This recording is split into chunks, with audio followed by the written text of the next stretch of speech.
Tomboy, written by Susanna Thompson, narrated by Sarah Sampino. Chapter 3. I stood fuming in my room as I waited. Soon enough, I heard someone go into the bathroom. My guess was Connor, and I waited until he left and everything was quiet again.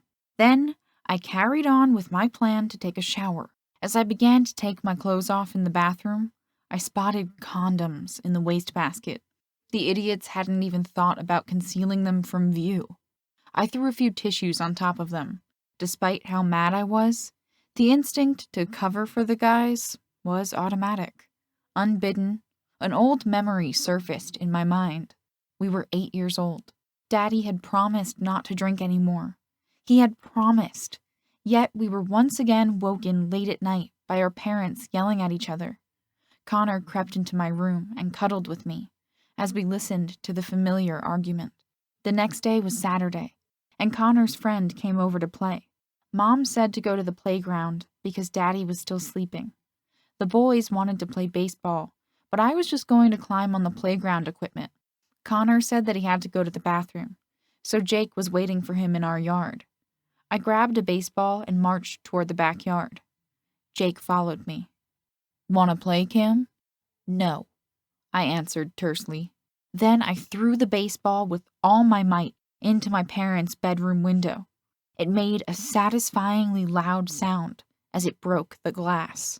"What the hell?" Daddy yelled. He appeared at the window a minute later and looked out at us. "You," he said to Jake, who was holding a baseball bat. "Haven't you been told not to play baseball in the yard?" I opened my mouth to confess, but Jake beat me to it. "I'm sorry, sir." "You're damn right you'll be sorry. I'm gonna call your parents." "What's all the commotion?" Mom asked as she came up behind Daddy.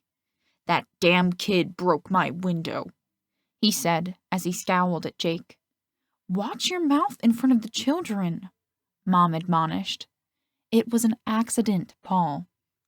"How many times do we have to tell them not to play baseball in the yard? This is the third broken window. You're too soft with these damn kids, Dana." "That wasn't Jake's fault. Connor broke the other two," Mom reminded him. "And I paid to fix them, so now his parents can pay to fix this one." "What's going on?" Connor asked when he found us in the backyard. "Go on to the playground now, kids," Mom said. Despite Mom's objections, Daddy stubbornly followed through on his threat to call Jake's parents. They paid for the window and grounded him for disobeying our parents' rules. During the entire ordeal, Jake never said a word about what had really happened. I told Connor, and he said he knew that Jake was no tattletale. I approached Jake on the playground, since he wasn't allowed over our house while he was grounded. "I'm sorry I got you in trouble." "It's okay." He smiled at me. "Why do you do that?" This had been bothering me since it happened. Why would anybody want to get in trouble on purpose? He scuffed his shoe on the pavement as he looked down. "Just because." Connor called to Jake to join the game he was playing. "Want to play too, Cam?" Jake asked me. "Okay." Now that I knew he wasn't mad at me, my guilt evaporated. That was the only time we had ever talked about it. Jake never brought it up, not once, in all the intervening years. So he had done me a favor a long time ago, I thought. That didn't mean that I should forgive him for what he had done in my room behind my back. It was disgusting, and he hadn't even apologized. I finished taking my shower and walked back to my room wrapped in a towel. This time I encountered no one in the hallway. After I put on my pajamas, I didn't even bother making up the bed with my sheets. There was no way I could sleep in it tonight. It was the couch for me, and I fell asleep while watching TV. I woke up grouchy the next morning. "Don't talk to me," I snapped at Connor when I walked into the kitchen. He gave me that puppy dog look with his brown eyes. "I'm sorry, Cam." "You owe me a new mattress. How could you let him do that on my bed?" I kept my voice low so I wouldn't wake up Mom. He needed a place. You know his house is always full of people. Besides, he always uses his own sheets." As soon as the words were out of his mouth, Connor realized his mistake. "Always?" I pounced like I hadn't already thought of that last night. "How many times has this happened?" His eyes slid away from me. "A couple times." I knew that he was lying, and I suddenly had no appetite for breakfast. "You jerk. How would you like it if my friends were having sex on your bed?" "You don't understand what it's like, Cam. You're not a guy. You don't know what it's like when you're desperate for a place to be alone with your girl." This time he looked away in embarrassment. Last night." I knew immediately what he was getting at. "Don't talk about that. I've blocked that from my mind permanently." "Just knock next time," he sighed. "Not that it matters. I don't think Jen will ever come over again. It freaked her out pretty bad." "Poor baby," I said, with no sympathy at all. "That never would have happened if you hadn't let Jake use my room. Don't tell me he has no place to be alone because he has his car." "That's not exactly comfortable for guys our size," Connor said. He saw my expression and laughed. "Not size that way. I meant we're tall. I'm 6 foot, and Jake has 2 inches on me. Height-wise," he clarified again. Talking about this was making me extremely uncomfortable for the first time in my life. I had seen Jake's size in more ways than one. My guy friends were always talking about inappropriate things, and it had never fazed me. I had told the truth when I said that I had blocked out what I had seen when I walked in on Connor having sex. For some reason, I couldn't seem to do the same with my memory of Jake from last night. My mind kept returning to the way he had looked, and the way he had looked at me.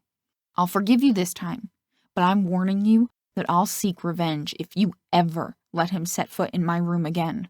I promise you that you won't like it." I narrowed my eyes at him again. He put up his hands in surrender. "Never again. He's on his own from now on." I perked up. "Does that mean he's banned from this house?" Connor looked affronted. "You know he's my best friend. Besides, he's your friend too." "Not anymore," I said with finality. "He makes one mistake, and he's out just like that? That's cold, Cam." He was obviously eager to put the shoe on the other foot, because he brought up something from last year. "What about when you took his car?" "That's not the same." I thought back on that restless night shortly after I'd gotten my driver's license. For some inexplicable reason, I had decided to go on a joyride. Jake's car was parked last in our driveway, so I'd swiped his keys and took off without telling anyone. I had driven around for a good hour while singing along to the radio before a flat tire had put an end to my fun. The only spare in the trunk was the little donut one that came with the car. Fortunately, I wasn't that far from home since I had already been on my way back. Sneaking back into the house, I almost had a heart attack when I ran into Jake in the dark. "Where have you been?" He spoke quietly, so I couldn't tell if he was angry. "For a ride, I got a flat and—" "Shh." Jake brought my attention to footsteps upstairs. "Your mom got home early," he whispered. He led me downstairs into the basement. "Crap, I left the door to my room open," I whispered. Now she might see that I wasn't in there. "I closed it for you," he whispered. "I got up to go to the bathroom and noticed you were gone. Then I heard her come home. She was in the shower when you got home." We waited until we thought she might have gone to bed and cautiously made our way upstairs. I pulled him close and stood on tiptoe to whisper in his ear, "Thanks." It was weird how loud his breathing sounded right then, I thought, before I pulled away and eased my door open to slip into my room. He wasn't mad at me the next day about taking his car. I offered to pay for a new tire, but he wouldn't take my money. "You used his car without permission, and he used your room," Connor said now. "That's different. I didn't have sex in his car." I had to stop saying that word, because it made me think about last night. "You could have," Connor reasoned. and he never would have known the difference. I'm done with this conversation, I announced, and stood up. Aren't you going to eat anything? Connor gestured at the cereal box with his spoon. Not hungry. I walked upstairs to my room. My bare mattress was an unwelcome reminder of what had happened here last night, so I resolutely put my sheets back on my bed. Then I got dressed and brushed my teeth. That's when I realized that I had to get out of the house, so I went for a walk. When I came back, I was finally ready to eat something. Later that day, Kyle called to tell me that he had gotten back together with his boyfriend. It was great to hear him sounding like himself again. Sorry I ditched you last night.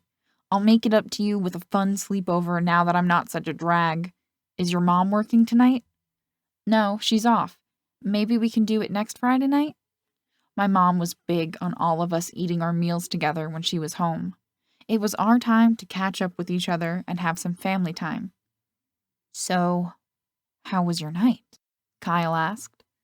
I can't talk about it while Mom's home, I said, lowering my voice for that part. Kyle's voice got louder in my ear. What did I miss? Did something happen with Jake? You could say that. Apparently, my sour tone didn't register with him. Are you freaking kidding me? It finally happened? Do you want me to go deaf? Calm down. It's not what you think. And on that note, is that all guys think about? You've been around us long enough to know that's all we think about, he answered in a normal tone. It's never bothered you before, so what happened now? I'll fill you in when I can. My mom's calling me for lunch. I'll talk to you later. We had a nice day with Mom, just the three of us. After dinner, she suggested that we kick back on the couch and watch a movie.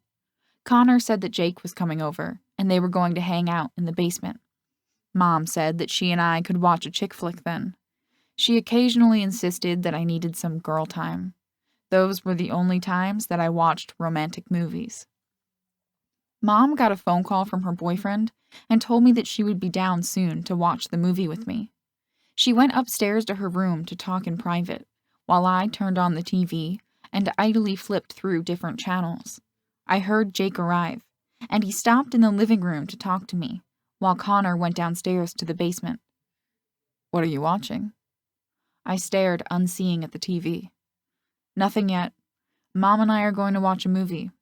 You know, I thought you'd have enough decency not to show your face here for a while, but I should have known better. Something's different about you. He was silent for a moment. Why won't you look at me, Cam? Maybe because I hate you? I continued to ignore him, but I felt his eyes on me. I shifted on the couch, suddenly unable to find a comfortable position.